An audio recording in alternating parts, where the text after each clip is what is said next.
Oke, apa itu uji lanjut? Jadi, karena tadi uji Kruskal-Wallis itu untuk 3 atau lebih kelompok sampel, maka akan terbentuk hipotesis seperti ini. Contoh H0, tidak ada perbedaan yang nyata antara ketiga kelompok.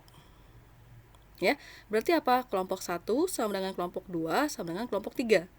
Tapi kalau H1-nya berarti apa? Ada perbedaan yang nyata antara ketiga kelompok. Nah, di sini akan ada pertanyaan. Yang mana nih yang berbeda? Apakah kelompok 1 berbeda dengan kelompok 2, berbeda dengan kelompok 3, atau 1 dengan 2, 1 dengan 3, atau 2 dengan 3? Nah, karena ada kemungkinan seperti itu, maka ada yang namanya post hoc test atau uji lanjut. Ya, jika keputusannya terima H1, nah, maka perlu dilanjutkan dengan post hoc. Seperti apa post hoc-nya? Ternyata post hoc-nya kembali lagi ke uji Uman-Whitney. Kenapa? Karena uji Uman-Whitney itu kan membandingkan antara dua kelompok sampel. Jadinya tinggal kita bandingkan antara 1 dan 2, 1 dan 3, lalu 2 dan 3. Ya, ada 3 kemungkinan seperti itu. Lakukan dengan uji Uman-Whitney. Ya. Oke, next.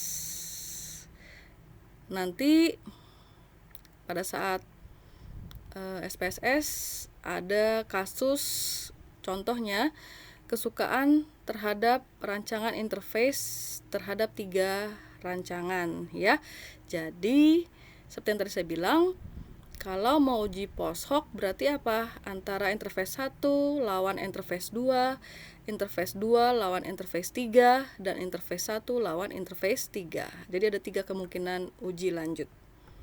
Nah, ini ada contoh kasus untuk survei 3 buah tempat makan di Amerika. Di sini ada sit down restaurant, cafeteria, dan fast food restaurant. Terlihat bahwa ada data berupa harga makanan, ya. Kemudian kita lihat juga ternyata perbedaan harganya tidak terlalu jauh. Nah, kira-kira berbeda nyata apa tidak ya pada alfa 0,05? Kita coba dengan uji Kruskal-Wallis. Hipotesis penelitiannya, H0 tidak ada perbedaan yang signifikan antara cost of dinner, ya, biaya makan pada ketiga jenis restoran. Sedangkan H1-nya ada perbedaan yang nyata atau signifikan antara cost of dinner pada ketiga jenis restoran. Ingat, jika terima H1 maka harus ada uji post hoc atau uji lanjut. Setelah kita peroleh data tadi, yang pertama kita lakukan adalah mengganti data tersebut setiap datumnya dengan peringkat. Contoh, saya balik dulu. Di sini dari semua angka di ketiga restoran yang terkecil adalah 7,75. Maka dia adalah peringkat pertama. Yang terbesar kalau kita lihat di sini adalah 11,50. 1, 2, 3. 3 restoran dikali 7. Maka hasilnya 21. Jadi peringkat terakhir adalah 21. Kita lihat, ya benar di sini adalah peringkat ke-21. Ya, jadi diurutkan dari peringkat 1 sampai 21. Jangan sampai tertukar, lalu semuanya dijumlah. Kebetulan saja ini ketiga data kelompoknya jumlahnya adalah 777. Bisa saja kurang dari itu, ya. Tidak sama tidak apa-apa. Sudah dapat R1, R2, R3. Lalu kita cari H-nya, H hitungnya, ya. Setelah itu kita peroleh 8,1113. Ini adalah H hitung. Kita harus bandingkan dengan apa? Oke, kita ingat lagi.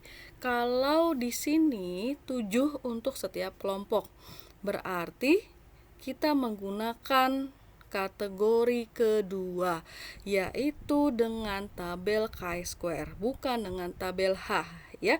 Jadi kita cari tabel chi-square. Ini ada tabelnya. Ada 2 slide di sini. Untuk V adalah DF ya, atau derajat bebas, degree of freedom, dari angka 1 sampai 40. Tadi rumus dari DF adalah K dikurang 1. Kita punya 3 kelompok, dikurang 1 maka 2.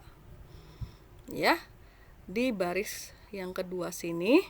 Dan juga alfa kita berapa? 0,05. Oke, ternyata perpotongannya ada di 5,991. Ya. Oh ya, tidak lupa juga ini adalah bentuk dari kurva chi-square. Oke, kita lanjut. Nah, kan lebih dari 6, maka pakainya chi-square atau tabel C. Kita lihat perbandingannya. 8,1113 lebih besar dari 5,991. Maka keputusannya adalah kita menolak H0 atau menerima H1. Dengan konsekuensi ini berarti kita perlu ada uji lanjut. Ya, yang mana nih yang berbeda? Sit down restoran. Ya benar, sit down restoran, kafeteria atau fast food restoran. Ya, dengan apa tadi? Dengan uji post hoc yaitu Man Whitney. Ini untuk latihan di rumah. Tapi kita menggunakan kelompok atau kategori pertama yaitu yang kurang dari 6. Ya, kurang dari atau sama dengan 6. Ingat di sini ada 4, 3, 3. Jadi kita pakai kategori pertama. Jadi pembandingnya adalah tabel H. Ya, ada juga di sini tabel H-nya. Ya, untuk penelitian tentang pengaruh jarak dari rumah ke asrama terhadap frekuensi pulang kampung mahasiswa dalam 1 semester ya. Logikanya adalah semakin dekat dengan asrama dengan kampung halamannya akan semakin sering pulang ya. Dekat ini kategorinya adalah 1 jam perjalanan. Kalau sedang 2 sampai 4 jam. Dan jauh itu lebih dari 4 jam. Ya. Ternyata di sini datanya tidak sama antara N1, N2, N3. Tidak apa-apa. Nah, di sini saya juga punya untuk panduan latihan. Contoh ya.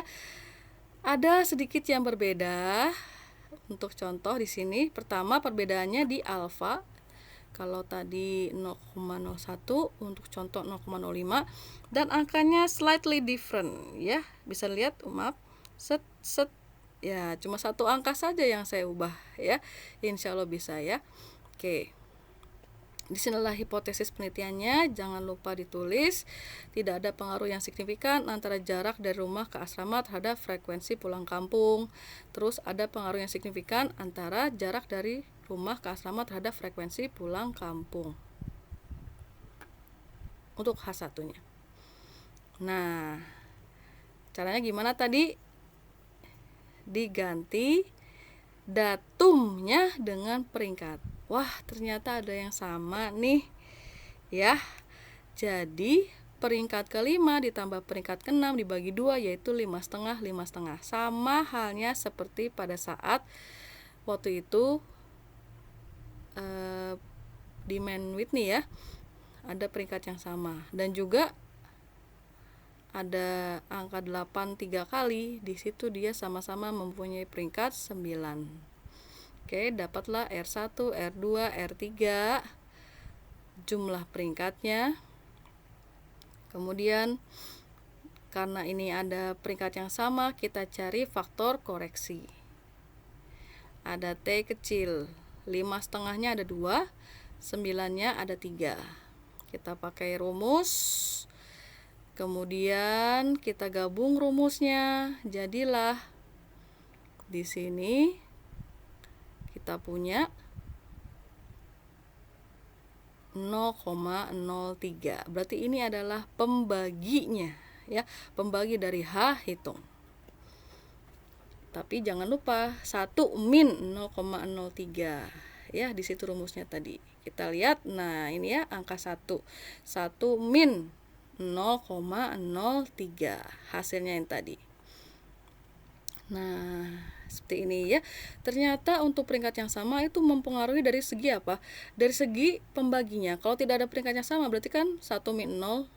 Tapi begitu ada peringkat yang sama berkurang jadi 0,97. Ya, di situ saja sangat pengaruh bagi uji Kruskal-Wallis.